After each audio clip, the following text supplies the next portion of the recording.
साथ वो किसी को नहीं पीट पाते। भाई साहब कल ना लॉजिक मैच देखने के बाद लखनऊ के इकाना स्टेडियम से सीधे हुसैनाबाद के घंटा घर पर गया और लॉजिक बिल्डिंग पर चढ़ा और फिर बिल्डिंग से छलांग लगाकर खुद की हत्या कर ली लॉजिक ने। मतलब भैया एक बात बताओ, आखिर क्या सोचकर कोई तिलक वर्मा को रिटायर करके सेंटनर को बैटिंग देगा बताओ।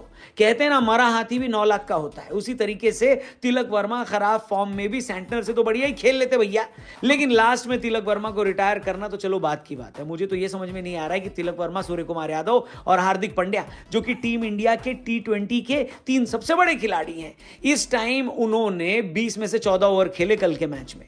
न सामने से कोई विकेट गिरे, न इतना प्रेशर था, शुरुआत भी बढ़िया मिल गई थी।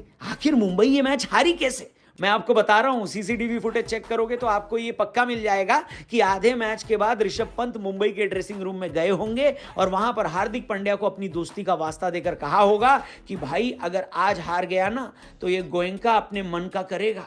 हार्दिक भैया ने भी सोचा होगा कि दोस्ती की खातिर इतना कर ही लेते हैं, है कि नहीं?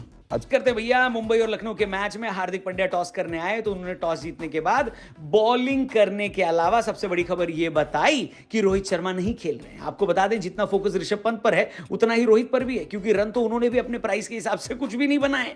ऊपर से ऋषभ पंत तो फिर भी विकेट कीपिंग कर लेते हैं, रोहित शर्मा तो इंपैक्ट प्लेयर बनकर आते हैं और 1 ओवर में आउट होकर चले जाते हैं और फिर 39 ओवर आराम। भाई ये वाली जॉब कहां मिलेगी, मेरे को भी बता दो। बोलो बोलो, टेल। रोहित के न खेलने की वजह उनका नेट सेशन में लगी चोट बताई जा रही है, लेकिन हम सबको पता है कि जब किसी को नहीं खिलाना होता है तो उसको कहीं ना कहीं चोट तो लगती है। हो सकता है कॉन्स्पिरेसी थ्योरी हो, लेकिन इस मुद्दे पर हमने एक अलग खाया। मिशेल मार्श की इनिंग तेज थी, मार्करम की स्लो, लेकिन दोनों ने हाफ सेंचुरी जरूर लगा दी। लेकिन सबकी नजरें तो पंत के ऊपर थी, क्योंकि आईपीएल के सबसे महंगे प्लेयर भी तो वही है ना।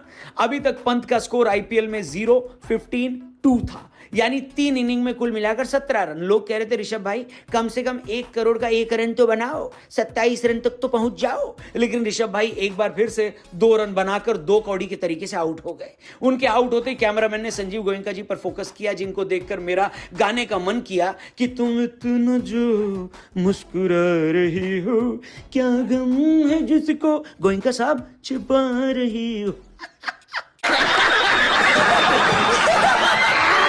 क्योंकि भाई साहब सच में बहुत खिसियानी हंसी थी उनकी। लेकिन पहली इनिंग पूरे तरीके से हार्दिक पांड्या के नाम रही, जिन्होंने निकोलस पूरन से लेकर ऋषभ पंत, डेविड मिलर से लेकर मार्करम सबकी विकेट ली और आईपीएल के पहले कप्तान बन गए जिन्होंने एक ही इनिंग में 5 विकेट हासिल किए। लेकिन मजे की बात यह है कि हार्दिक की इतनी बेहतरीन गेंदबाजी के बावजूद लखनऊ वाले 204 का टारगेट देने में कामयाब हो गए। विकेट देखकर लग रहा था कि बैटिंग आसान है और मुंबई के पास तो अच्छी खासी बल्लेबाजी भी थी, ऊपर से रोहित भी नहीं थे। मुंबई को यह भी फायदा था। मुंबई ने विल जैक्स और रिकल्टन के साथ पारी की शुरुआत की। उनके ओपनर जल्दी चले गए, लेकिन नमन धीर ने पावर प्ले में मुंबई का ही परचम बुलंद रखा।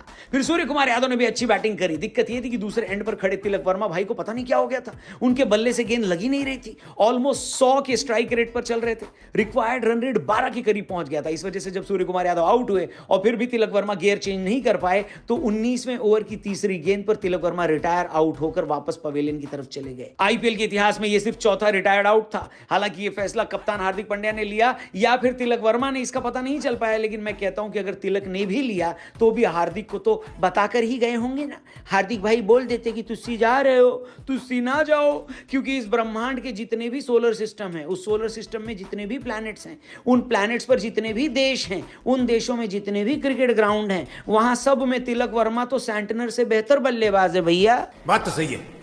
अगर आपने ये सोचकर सेंटनर को खेलने बुलाया कि वो छक्का मार देंगे तो उनको मारने तो दो। आखिरी ओवर में जीतने के लिए 22 रन चाहिए थे। हार्दिक पांड्या के सामने आवेश खान थे, पहली ही गेंद पर छक्का लगा भी, यानी 5 पर 22 चाहिए थे। अगली 2 गेंद पर हार्दिक ने बाउंड्री भी नहीं लगाई और तीसरी वाली पर तो सिंगल भी लेने से मना कर दिया।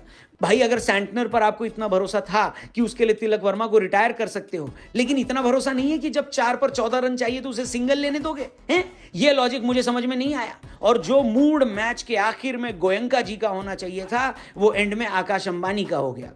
एकदम इन्होंने वक्त बदल दिया, जज्बात बदल दिए, जिंदगी बदल दी। मुंबई ये मैच 12 रन से हार गई भाई साहब, हार गई। आपके हिसाब से इस हार का विलेन कौन है? क्या 27 करोड़ में से 30-40 लाख निकाल कर ऋषभ पंत को आवेश खान और लॉर्ड शार्दुल ठाकुर को नहीं दे देने चाहिए? दोनों ने ऋषभ पंत को नहीं बचाया। कमेंट करके जरूर बताना और हमारे चैनल को भी सब्सक्राइब करके जाना।